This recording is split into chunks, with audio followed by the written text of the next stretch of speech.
وأوحي إلى نوح أنه لن يؤمن من قومك إلا من قد آمن فلا تبتئس بما كانوا يفعلون আল্লাহ পাক বললেন, ও পয়গম্বর, আর দাওয়াত দিয়ে লাভ নাই, কষ্ট করে লাভ নাই, এরা আর কেউ মুসলমান হবে না।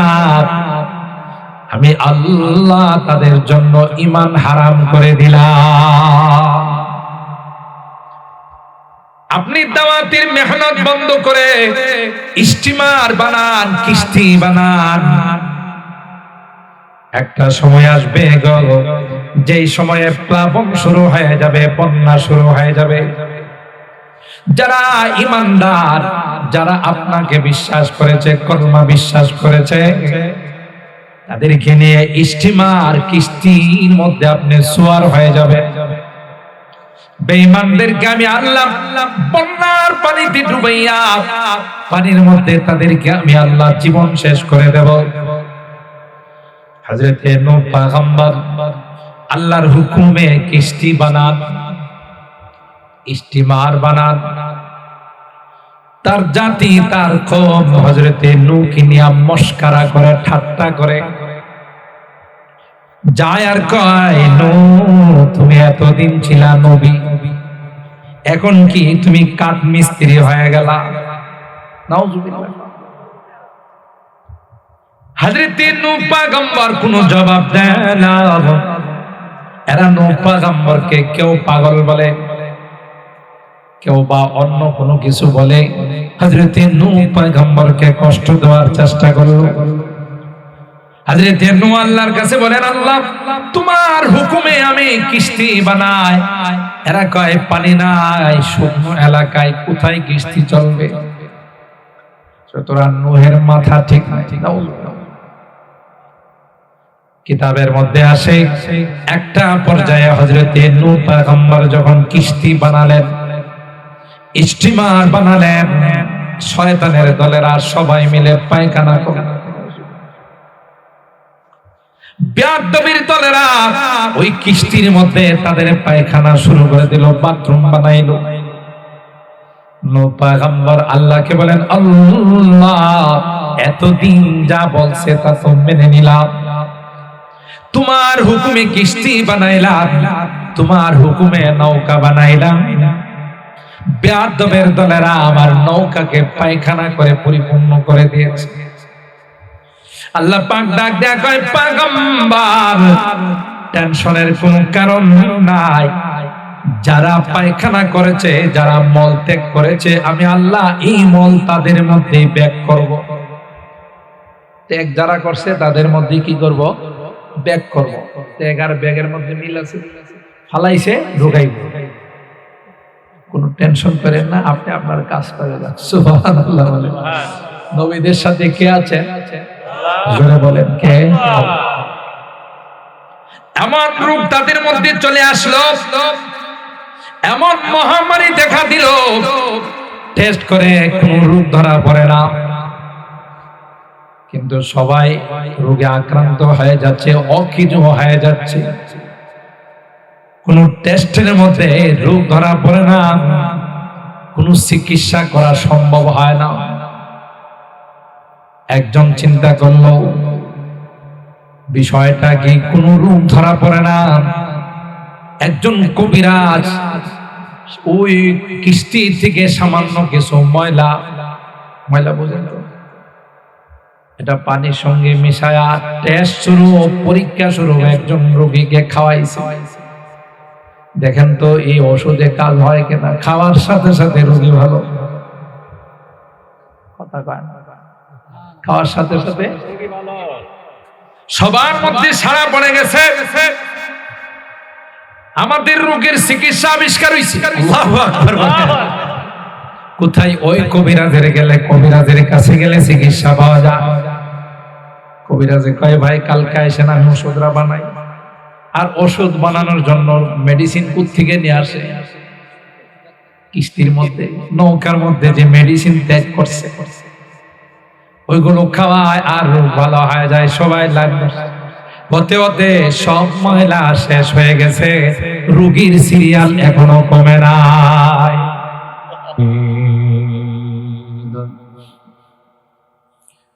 وفي فرقانه الحميد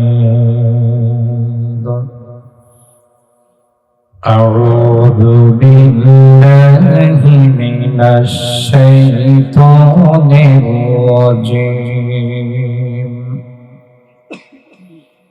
بسم الله الرحمن الرحيم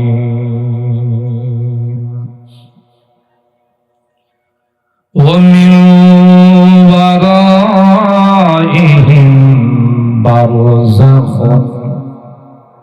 إلى يوم يبعثون فإذا نفخ في الصور فلا أنساب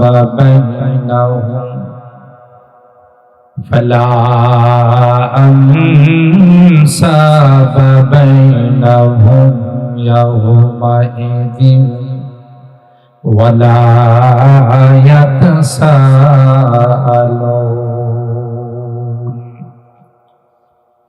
فمن ثقلت موازينه فأولئك هم المفلحون وقال النبي صلى الله عليه وسلم الكيس من دان نفسه وعمل لما بعد الموت والعاجز من أتبع نفسه هواها وتمنى على الله أو كما قال عليه الصلاة والسلام بارك الله لنا ولكم في القرآن العظيم ونفعنا وإياكم بالآيات والذكر الحكيم صدق الله العظيم وصدق رسوله النبي الكريم ونحن على ذلك لمن الشاهدين والشاكرين والحمد لله رب العالمين محبت সাথে সকলে দরুদ اللهم صل على محمد وعلى آل محمد كما صليت على إبراهيم وعلى آل إبراهيم إنك حميد مجيد اللهم بارك على محمد وعلى آل محمد كما باركت على إبراهيم وعلى آل إبراهيم إنك حميد مجيد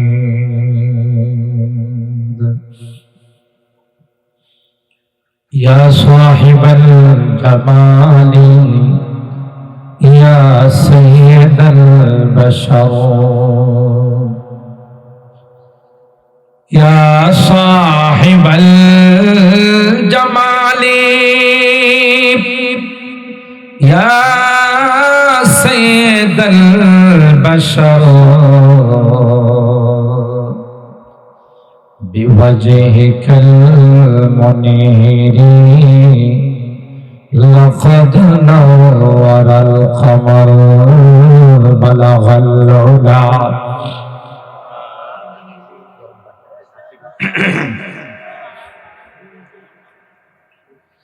حسنت جميع خصاله صلوا عليه وآله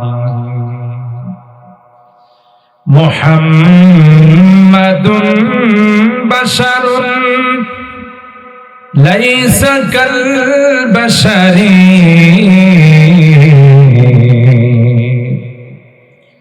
محمد بشر ليس كالبشر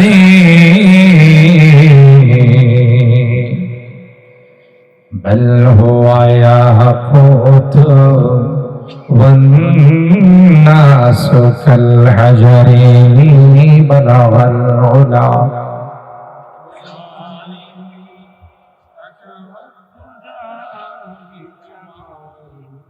حسنت جميع خصاله صلوا عليه وآله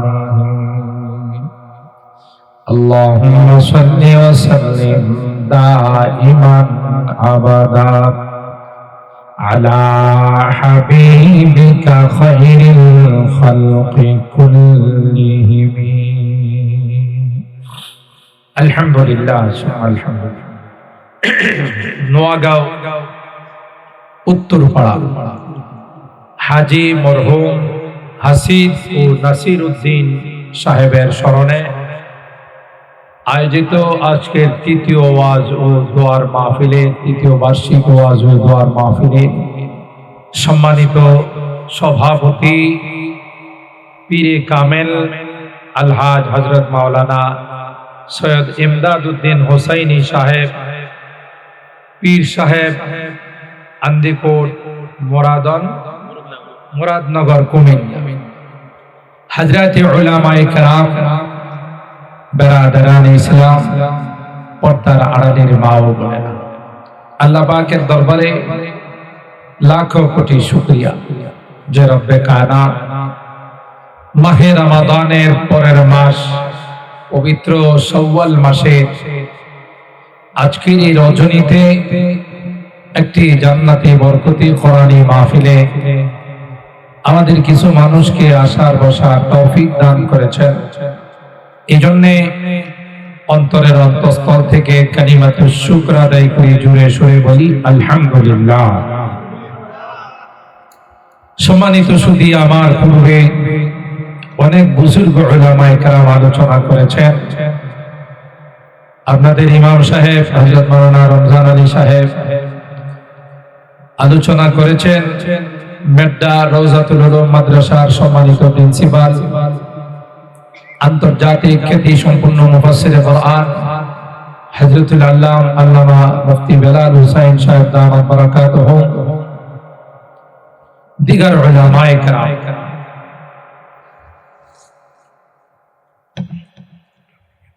অন্যান্য উলামায়ে কেরাম লং টাইম আপনাদের মাঝে বিস্তারিত আলোচনা করেছে। আমি খুব লং টাইম আলোচনা করে আপনাদেরকে কষ্ট দেব না।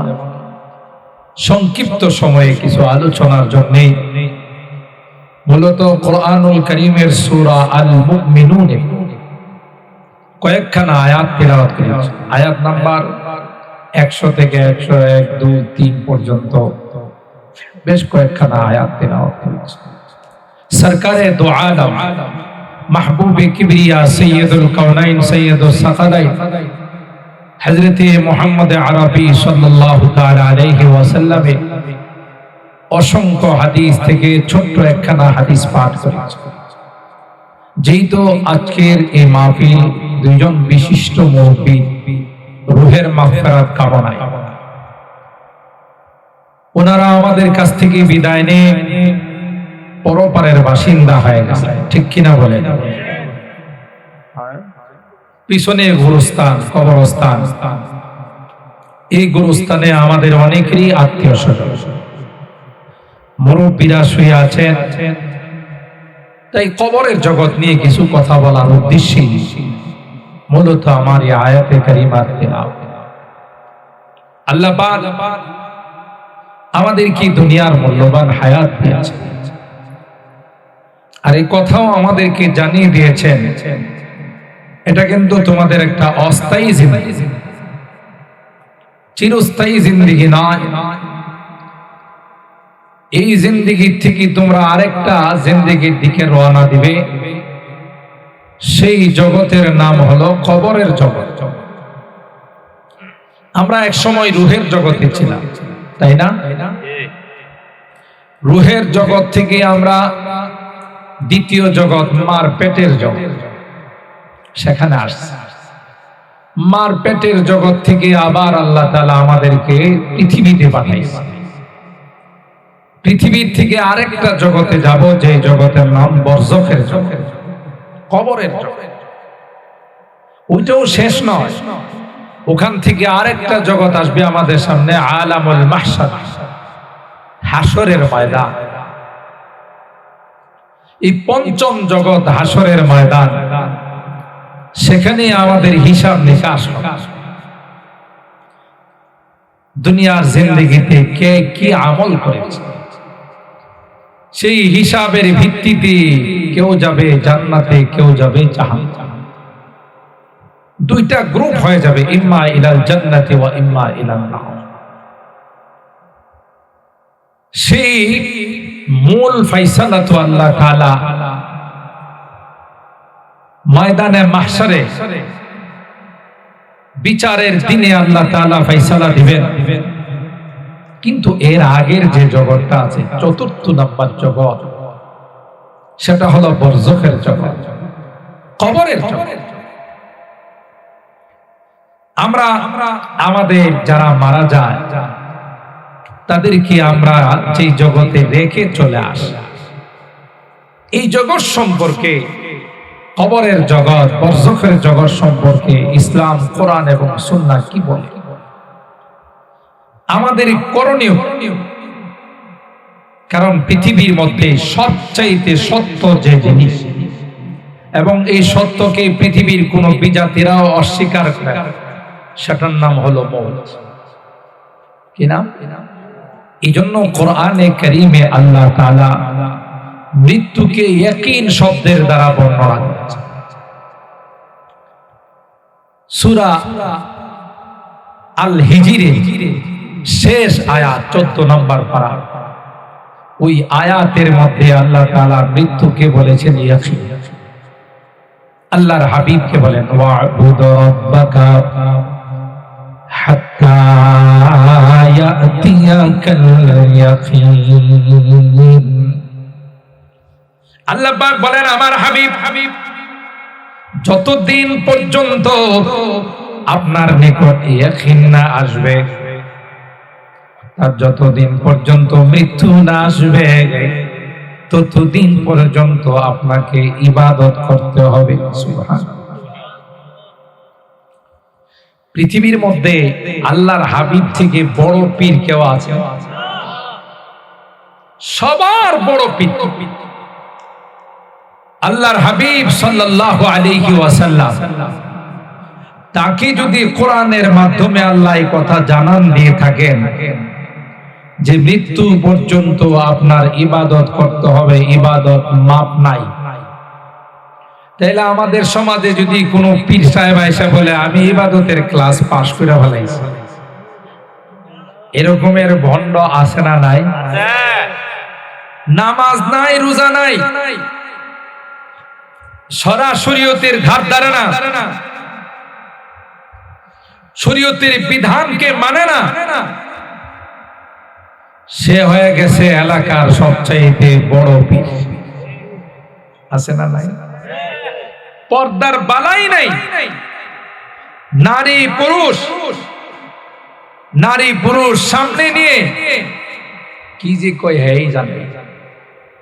আপনি মুরিদ হলে বলে তোর বউ কই, বিশ্বাস হুজুর আমার বউরে দিয়ে কি করবেন? আরে গাধা, তুই শুধু জান্নাতে যাবি, তোর বউ জান্নাতে যাওয়া লাগবে না। তা আমার বউ জান্নাতে যাইব, তোকে যেমন আমি মুরিদ কইরা চিন্না রাখতেছি, তোর বউরে যদি না দেখি তো চিনবো কেমন? কত বড় বাটফার দেখছে। হে বলে চিন্না রাখা ওই সময় জান্নাতে নিয়ে যাবে। হায় হায়, মুরিদের স্ত্রীকে দেখা যায় আছে না না যায়? তখন মুরিদে তাকে প্রশ্ন করে, হুজুর ওলামায়ে কেরাম মসজিদে বলেন, বয়ানে বলেন, বেগানা নারী নাকি তার সাথে পর্দা করা ফরজ। তা আমার বউ তো আপনার জন্য বেগানা, আপনি আমার বউরে দেখলে কোন হবে? এটা তো শরীয়তের কথা, আমি মারিফতের কথা বলছি। পর্দা করা বলে শরীয়তের কথা, হ্যাঁ কোন কথা কয় না? মৌলবীরা তো শরীয়ত জানে, আমি জানি মারিফত। মারিফতের ভাষায় তোর স্ত্রী যখন আমার কাছে মুরিদ হইয়া যাইব, হে আমার রুহানি সন্তান, বাপ বেটির মধ্যে পর্দা নাই। চিন্তা করছে কত বড় ধোঁকাবাজ। মুরিদ করলি কি বেটি হয়ে যায়? আপনি যদি দাঁড়ায় সব মহিলার সামনে বলেন তোমরা সব আমার মেয়ে, সুতরাং তোমাদের সাথে আমার কোনো পর্দা নাই, তাই বলি কি সব মেয়ে হয়ে যায়? এই ধোঁকা যে তোমার স্ত্রী যখন আমার কাছে মুরিদ হবে তখন সে আমার রুহানি মেয়ে, বাপ বেটির মধ্যে কোনো পর্দা নাই, তোমার বউয়ের সাথে আমার কোনো পর্দা নাই। আয় হায়, রাসূল আকরাম সাল্লাল্লাহু তাআলা আলাইহি ওয়াসাল্লাম কলিজার টুকরা হযরতে ফাতেমাতুজ জাহরা রাদিয়াল্লাহু তাআলা আনহা, যাকে বলা হয় সাইয়্যিদাতু নিসাই আহলিল জান্নাহ, সমস্ত জান্নাতি রমণীদের যিনি লিডার, আল্লাহু আকবার বলেন, যার দুইটি সন্তান হাসান হুসাইন রাদিয়াল্লাহু আনহুমা সাইয়্যিদা শাবাবি আহলিল জান্নাহ, জান্নাতি যুবকদের লিডার। সুবহানাল্লাহ, জোরে বলবেন না? যার বাবা হলেন সাইয়্যিদুল কাউনাইনি ওয়াস সাকালাইন, ইমামুল আম্বিয়া ওয়াল মুরসালিন, আশরাফুল আম্বিয়া ওয়াল মুরসালিন, নবী কুলের সরদার, আল্লাহর পরেই যার মর্যাদা, সুবহানাল্লাহ বলেন। আল্লাহর হাবিব হযরত ফাতেমাতুজ জাহরা রাদিয়াল্লাহু তাআলা আনহাকে ডাক দিয়া কয়, ইয়া ফাতেমা আনকিদি নাফসাকি মিনান নার। এ ফাতেমা, তোমার গুনার কারণে যদি তুমি জাহান্নামী হয়ে যাও, তোমার গুনার কারণে যদি তোমার জাহান্নামের ফয়সালা হয়ে যায়, ফাতেমা রে, আমি পয়গম্বর হয়ে তোমাকে জান্নাতে নিতে পারবো না। আল্লাহু আকবার। তার বাস্তব প্রমাণ হলো হযরত নূহ পয়গম্বর, একজন জালিলুল কদর পয়গম্বর ছিলেন, যিনি 1 বছর নয়, 100 বছর নয়, 950 বছর পর্যন্ত উম্মতকে দ্বীনের দাওয়াত দিয়েছেন। কত বছর? 4টি কথা। 950 বছর দ্বীনের দাওয়াত দিয়েছে, মানুষকে কলমার দাওয়াত, তাওহীদের দাওয়াত দিয়েছে। কত বড় পয়গম্বর হযরত নূহ পয়গম্বর। এত দিন দাওয়াত দেওয়ার পর 80 থেকে 82 মুসলমান, আর বাকি সব কাফের রয়ে গেছে। তিনি যখন তাদেরকে দ্বীনের দাওয়াত দেওয়ার জন্য যান, এত বড় শয়তান তাকে দেখলে কান আঙ্গুল দিয়ে বন্ধ করে রাখে, তার কোনো কথা যেন শোনা না যায়। চেহারার মধ্যে পর্দা ফেলে দেয়, নবীর চেহারা দেখলে গুনাহ হবে। وَأُوحِيَ إِلَى نُوحٍ أَنَّهُ لَن يُؤْمِنَ مِن قَوْمِكَ إِلَّا مَن قَدْ آمَنَ فَلَا تَبْتَئِسْ بِمَا كَانُوا يَفْعَلُونَ। আল্লাহ পাক বললেন, ও পয়গম্বর, আর দাওয়াত দিয়ে লাভ নাই, কষ্ট করে লাভ নাই, এরা আর কেউ মুসলমান হবে না, আমি আল্লাহ তাদের জন্য ঈমান হারাম করে দিলাম। আপনি দাওয়াতের মেহনত বন্ধ করে স্টিমার বানান, কিস্তি বানান, একটা সময় আসবে গো যেই সময়ে প্লাবন শুরু হয়ে যাবে, বন্যা শুরু হয়ে যাবে। যারা ঈমানদার, যারা আপনাকে বিশ্বাস করেছে, কলমা বিশ্বাস করেছে, তাদেরকে নিয়ে স্টিমার কিস্তির মধ্যে আপনি সোয়ার হয়ে যাবে। বেঈমানদেরকে আমি আল্লাহ বন্যার পানিতে ডুবাইয়া পানির মধ্যে তাদেরকে আমি আল্লাহ জীবন শেষ করে দেব। হযরত নূহ পয়গম্বর আল্লাহর হুকুমে কিস্তি বানান, স্টিমার বানান। তার জাতি, তার কওম হযরত নূহকে নিয়ে মস্করা করে, ঠাট্টা করে, যায় আর কয়, নূহ তুমি এতদিন ছিলা নবী, এখন কি তুমি কাঠ মিস্ত্রি হয়ে গেলা? নাউজুবিল্লাহ। হযরত নূহ পয়গম্বর কোনো জবাব দেয় না। এরা নূহ পয়গম্বরকে কেউ পাগল বলে, কেউ বা অন্য কোনো কিছু বলে। হযরত নূহ পয়গম্বরকে কষ্ট দেওয়ার চেষ্টা করলো। হযরত নূহ আল্লাহর কাছে বলেন, আল্লাহ তোমার হুকুমে আমি কিস্তি বানাই।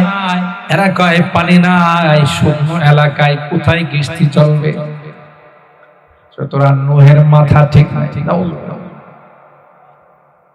কিতাবের মধ্যে আসে, একটা পর্যায়ে হযরত নূহ পয়গম্বর যখন কিস্তি বানালেন, স্টিমার বানালেন, শয়তানের দলেরা সবাই মিলে পায়খানা করে, বেয়াদবির দলেরা ওই কিস্তির মধ্যে তাদের পায়খানা শুরু করে দিল, বাথরুম বানাইলো। নূহ পয়গম্বর আল্লাহকে বলেন, আল্লাহ এতদিন যা বলছে তা তো মেনে নিলাম, তোমার হুকুমে কিস্তি বানাইলাম, তোমার হুকুমে নৌকা বানাইলাম, বেয়াদবের দলেরা আমার নৌকাকে পায়খানা করে পরিপূর্ণ করে দিয়েছে। আল্লাহ পাক ডাক দেয়া কয়, পয়গম্বর টেনশনের কোনো কারণ নাই, যারা পায়খানা করেছে, যারা মল ত্যাগ করেছে, আমি আল্লাহ এই মল তাদের মধ্যে ব্যাগ করব। ত্যাগ যারা করছে তাদের মধ্যে কি করব? ব্যাগ করব। ত্যাগ আর ব্যাগের মধ্যে মিল আছে, ফালাইছে ঢুকাইব। কোনো টেনশন করেন না, আপনি আপনার কাজ করে যান। সুবহানাল্লাহ বলেন। নবীদের সাথে কে আছে? জোরে বলেন কে? এমন রূপ তাদের মধ্যে চলে আসলো, এমন মহামারী দেখা দিল, টেস্ট করে কোন রোগ ধরা পড়ে না, কিন্তু সবাই রোগে আক্রান্ত হয়ে যাচ্ছে, অকিজু হয়ে যাচ্ছে। কোন টেস্টের মধ্যে রোগ ধরা পড়ে না, কোন চিকিৎসা করা সম্ভব হয় না। একজন চিন্তা করলো, বিষয়টা কি কোন রোগ ধরা পড়ে না? একজন কবিরাজ ওই কিস্তি থেকে সামান্য কিছু ময়লা বোঝেন তো, এটা পানির সঙ্গে মিশায়া টেস্ট শুরু, পরীক্ষা শুরু, একজন রোগীকে খাওয়াইছে। দেখেন তো এই ওষুধে কাজ হয় কিনা। খাওয়ার সাথে সাথে রোগী ভালো। কথা কয় না? খাওয়ার সাথে সাথে সবার মধ্যে সাড়া পড়ে গেছে, আমাদের রোগের চিকিৎসা আবিষ্কার হয়েছে। আল্লাহু আকবার। কোথায়? ওই কবিরাজের গেলে, কবিরাজের কাছে গেলে চিকিৎসা পাওয়া যায়। কবিরাজে কয়, ভাই কালকে আসেন, আমি ওষুধরা বানাই। আর ওষুধ বানানোর জন্য মেডিসিন কোত্থেকে নিয়ে আসে? কিস্তির মধ্যে, নৌকার মধ্যে যে মেডিসিন ত্যাগ করছে, ওইগুলো খাওয়ায় আর রোগ ভালো হয়ে যায়। সবাই লাগবে হতে হতে সব মহিলা শেষ হয়ে গেছে, রোগীর সিরিয়াল এখনো কমে নাই। বুঝলেন কারবারটা কে লাগাইছে? শেষ পর্যন্ত ওইটাকে ভালো করে পানিতে ধৌত করে রোগীকে পানি খাওয়ায়, তাও ভালো হয়ে যায়। এখন পানি দিয়া ধৌত শেষ, দামি দামি তয়লা দিয়ে সেন্ট দিয়ে নৌকাকে মুছে, কিস্তিকে মুছে নাকে লাগাই রোগ ভালো হয়। কথা কয় না? ওয়ামাকারু ওয়ামাকারাল্লাহ ওয়াল্লাহু খায়রুল মাকিরিন। আল্লাহ বলেন তোমরা ষড়যন্ত্র করো, আমি আল্লাহ ষড়যন্ত্রে দাঁত ভাঙ্গা জবাব দেওয়ার জন্য রেডি আছি। সুবহানাল্লাহ। আল্লাহর হাবিব সরকারে দু আলম হযরত মুহাম্মদুর রাসূলুল্লাহ সাল্লাল্লাহু আলাইহি ওয়াসাল্লাম হুজরা মুবারকে বসে কোরআন তিলাওয়াত করতেছেন।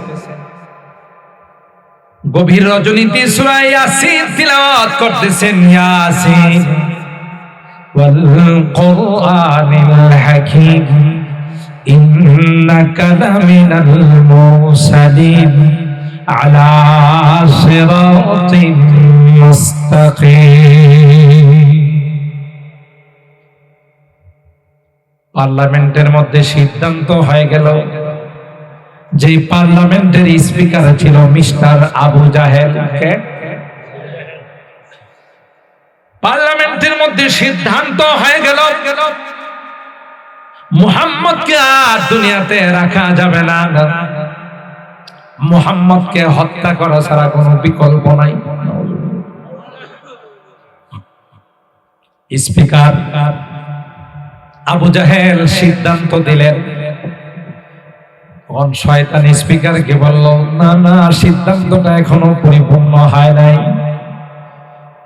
কোন একটা গোত্র যদি মুহাম্মদকে হত্যা করতে যায়, মুহাম্মদের বংশধর এতটাই স্ট্রং, এতটাই মজবুত, ওই গোত্রের সঙ্গে মোকাবেলা করে তাদেরকে পরাস্ত করে দেবে। তাই এককভাবে কেউ যদি মুহাম্মদকে হত্যা করে তাকে সামাল দেওয়া যাবে না। প্রত্যেক গোত্র থেকে একজন করে মুহাম্মদের হত্যা মিশনে শরীক হতে হবে। মুহাম্মদের হত্যা মিশনে কি করতে হবে? শরীক হতে হবে।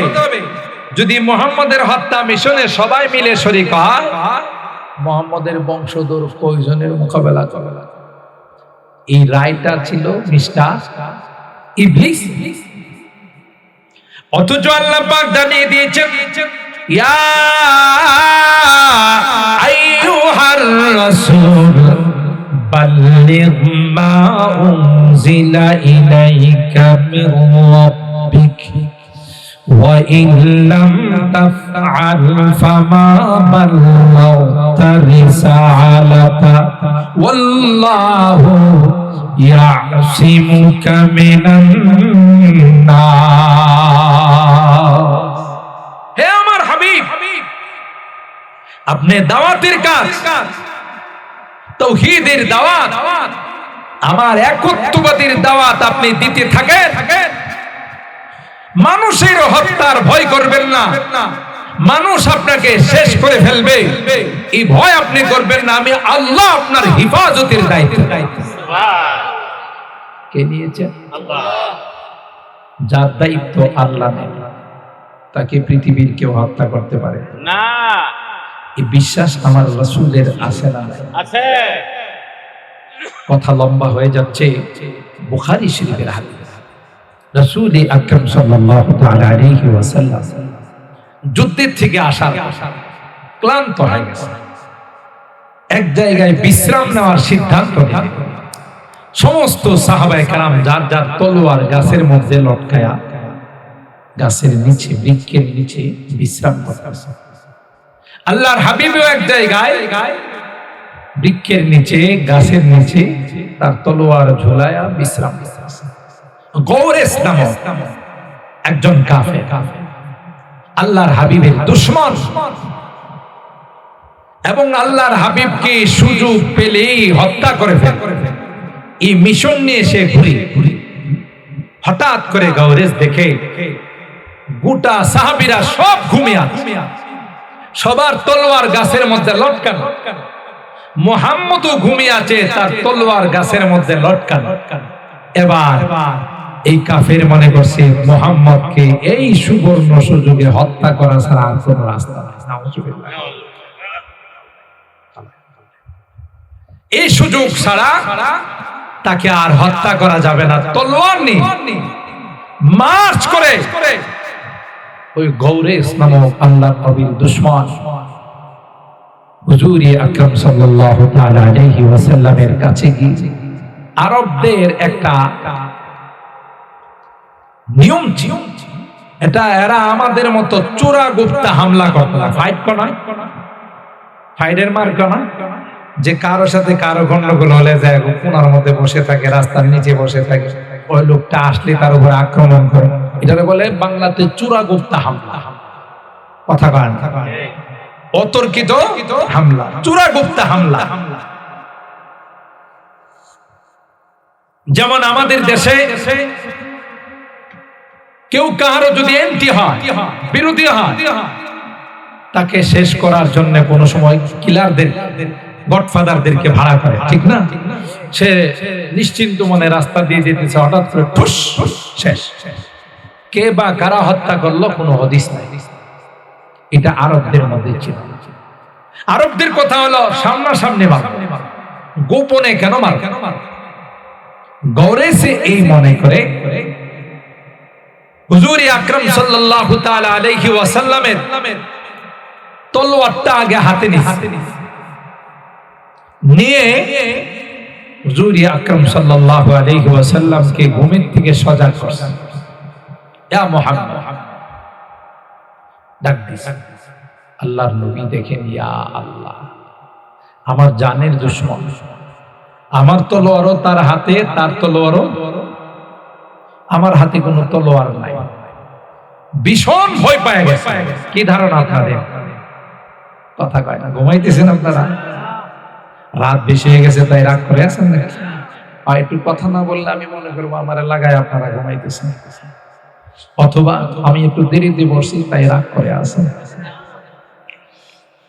আল্লাহ, বেশিক্ষণ আলোচনা হবে না ইনশাআল্লাহ। আপনাদের জন্য ইতিমধ্যেই ঘোষণা হয়েছে যে মেহমানদারির ব্যবস্থা আছে। তো এই মেহমানদারি আপনারা গ্রহণ করবেন। মেহমানদারি গ্রহণ করা সুন্নাত, ঠিক না? ইজাবাতুদ দাওয়া, কেউ দাওয়াত দিলে সেই দাওয়াত কবুল করা, এটা আল্লাহর নবীর সুন্নাত। সুবহানাল্লাহ। ওনারা আপনাদের জন্য যাই মেহমানদারির আয়োজন করেছেন, আমরা সেটা গ্রহণ করব সুন্নতের নিয়তে, ঠিক কি না বলেন?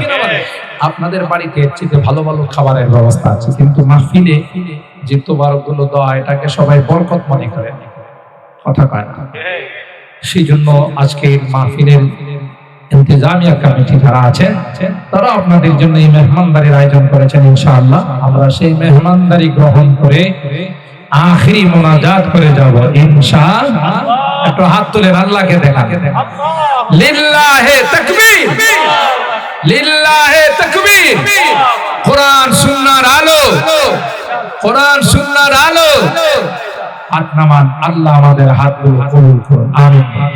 এমনিতে কত রাত আমাদের 12টা 1টা হয়ে যায়। আজকে যদি কোরআনের জন্য, দিনের জন্য আধা ঘন্টা আমাদের বেশি হয়, তাতে কি কোনো কষ্ট লাগবে? বেজার হবে? আল্লাহ আমাদের কবুল করুন, আমিন। আল্লাহর হাবিব মুস্কি হাসি দিয়ে শুধুমাত্র একটা শব্দ উচ্চারণ করেছে, সেটা অন্য কোন শব্দ নয় রে, সেটা হলো ইসমে আজম। সুবহানাল্লাহ। আল্লাহর হাবিব দুশমনকে জবাব দিলেন যখন বললেন, মাইয়ামনাউকা মিন্নি মুহাম্মদ, তোমার তলোয়ার আমার কাছে, আমার তলোয়ারও আমার নিকট, সাহাবীরা ঘুমিয়ে আছে। এ মুহাম্মদ, তোমাকে বাঁচানোর মতো তোমার আশপাশে কেউ নাই, আমি তোমাকে হত্যা করে ফেলবো। বলো রে, আমার হাত থেকে তোমাকে কে বাঁচাবে? আল্লাহর হাবিব জবাব দিয়েছে, আল্লাহ। আল্লাহ বলে জবাব দিয়েছেন, আর কোন শব্দ বলেন নাই। আল্লাহর কসম, বুখারী শরীফ খুলে দেখুন গো, আল্লাহ শব্দ উচ্চারণ করতে দেরি হয়, ওই বীর বাহাদুর পালোয়ান গৌরসের গোটা বডিতে কম্পন আসতে দেরি হয় না, কাঁপা শুরু করেছে, কাঁপতে কাঁপতে কাঁপতে কাঁপতে মাটিতে পড়ে গেছে। আল্লাহু আকবার। হাত কাঁপা শুরু হয়েছে, শরীর কাঁপা শুরু হয়েছে, একটা পর্যায়ে কন্ট্রোলহীন অবস্থায় জমিনের মধ্যে পড়ে গেছে। এবার পয়গম্বর তলোয়ার হাতে নিলেন। সুবহানাল্লাহ জোরে বলেন। কায়াটা পাল্টাইছেন কে? অবস্থাটা পরিবর্তন করেছেন কে? আল্লাহর হাবিব তলোয়ার হাতে নিয়েছেন। ওই যে কথাটা আল্লাহর নবীর দুশমন আল্লাহর হাবিবকে বলেছিলেন, ও মুহাম্মদ, আমার হাত থেকে তোমাকে কে রক্ষা করবে? আরবিতে আল্লাহর নবী এখন তাকে বললেন, মাইয়ামনাউ কামিন্নি, আবার বলো রে, আমার হাত থেকে তোমাকে কে বাঁচাবে? সুবহানাল্লাহ। একটু আগে কিন্তু এই দুশমন নিজে দেখেছে যে বাক্যটা বলে মুহাম্মদ আমার হাত থেকে ছাড়া পেয়ে গেল, যে বাক্যটার অ্যাকশনে আমার গোটা বডির মধ্যে কম্পন শুরু হয়ে গেল, আমিও তো সেই বাক্যটা বললে কাজ হবে, কিন্তু এই বাক্যটা বলার যে তার শক্তি নাই, বুম মারলেও তার ভিতর থেকে বাইর হবে না।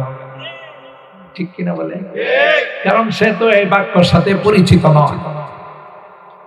একটা পর্যায়ে আল্লাহর নবীকে বলেন, রাহামুকা ইয়া নবী আল্লাহ, এ মুহাম্মদ, আমি শুনেছি রে তুমি বড় মেহেরবান, তুমি রাহমাতুল লিল আলামিন, তাই তুমি যদি আমার উপর দয়া না করো রে, কিছুক্ষণ পর তোমার সঙ্গীরা আমাকে দেখলে তলোয়ার চালাইতে হবে না, নখ বসাইলেই চলবে।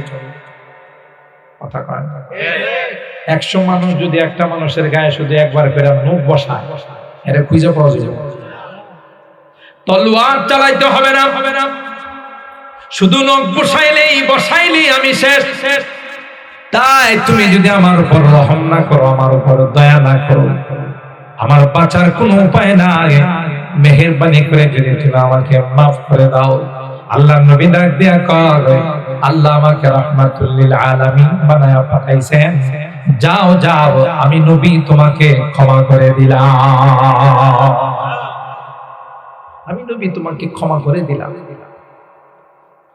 ওই গৌরেশ এই কথা বলতে দেরি হলো, দৌড়ায়া নিজের বাড়ির মধ্যে যাইয়া কুয়া থেকে পানি তুলে গোসল করলো, পাক পবিত্র হলো রে।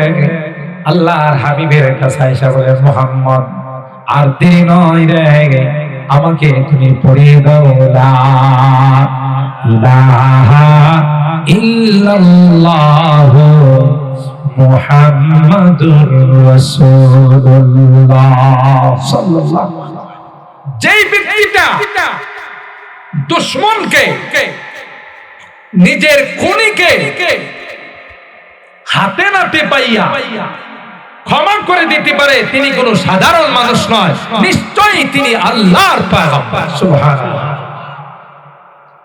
হেফাজতের মালিক কে? আল্লাহ। কাফেররা আল্লাহর নবীর হুজরা মোবারক ঘেরাও করে ফেলেছে তলোয়ার হাতে। কিছুক্ষণের মধ্যেই আল্লাহর নবীর কামরা